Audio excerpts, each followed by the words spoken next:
Fáilte ribh go léir. Welcome everyone. As the Celtic New Year, Samhain, Halloween, approaches, I would like to share with you the legend of the Banshee, the fairy woman. What is a Banshee?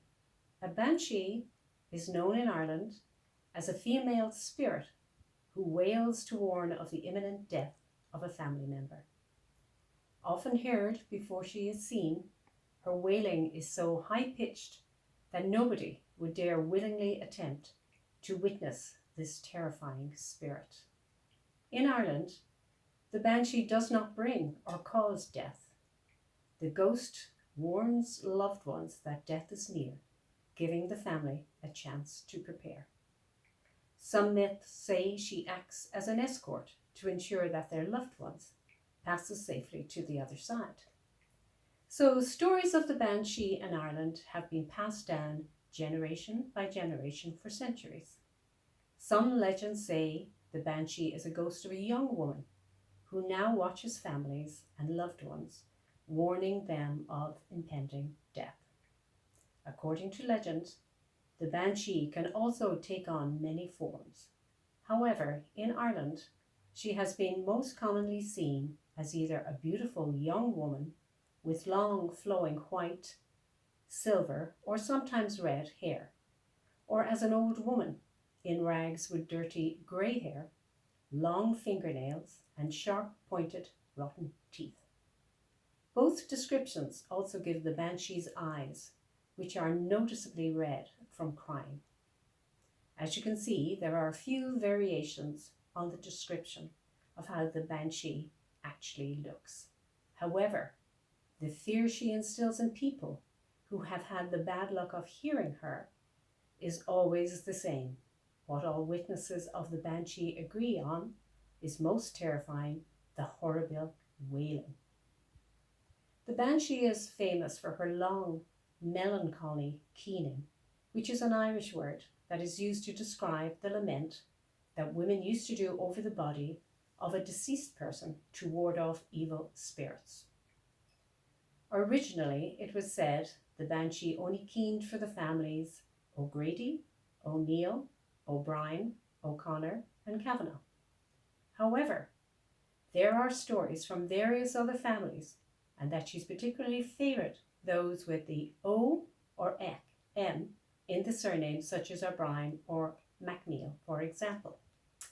So let me tell you about my grandmother's experience. So years ago in Ireland, when I was a young girl, we would visit my grandmother, my father's mother, who lived in Waterford. And when I knew her, she was a frail old lady, a tiny little bird of a woman with snow white hair and big blue expressive eyes. I would sit on her bed and she would comb my long hair and tell me stories of ancient Ireland, the legends and the myths of Cuchulainn, Fionn Cool, and of the pirate queen Granuaile. But then one night she decided to tell me about her first encounter with the Banshee. Now, this was all very scary to a young child, but I'll tell you what she told me. When my grandmother was a young woman, she would often be called out to lay out the dead. And one day, during market, a young farmer came to her. His name was Cormac O'Connor, and he told her that his grandmother, Fionnuala, was poorly and was not long of this world. A few days later, my grandmother decided it was time to visit the O'Connor farm. So she banked up the fire with turf and she set out in the evening for the O'Connor farm. And as she was walking along out of town, she could hear this wailing sound and she was concerned. And it went on and she thought, is that a fox calling? It was a most unpleasant noise. But as she got further out of town towards the farm, the wailing became worse and it seemed like it was all around her. It was a crisp October night and the moon was hidden by scurrying clouds. But she just walked on. The noise was getting louder, and as she approached the crossroads, she felt a sense of doom or foreboding. Just as she reached the crossroads, the clouds parted, the moon came out, and she saw a terrifying apparition. For there at the crossroads, seeming to float in the air, was an old lady in long tattered clothes, with grey hair hanging down, a ghostly white face with red eyes, and from her mouth that the wail was coming from, there were long, pointed, sharp teeth.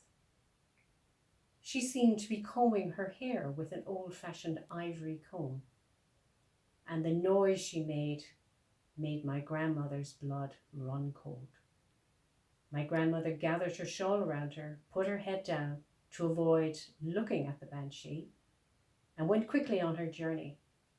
The sound followed her as she approached the farm, but grew fainter and fainter till she could hear it no more. She came to the farm, knocked on the door, and Cormac answered. He said, "Thank you for coming, Anastasia. Fionnuala has passed." And my grandmother said, "Yes, I know, the Banshee told me." So Anastasia stayed the night.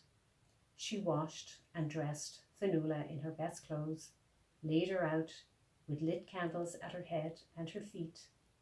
She covered the mirror. She stopped the clock. And it was nearly dawn before she left the farmhouse and made her way back home.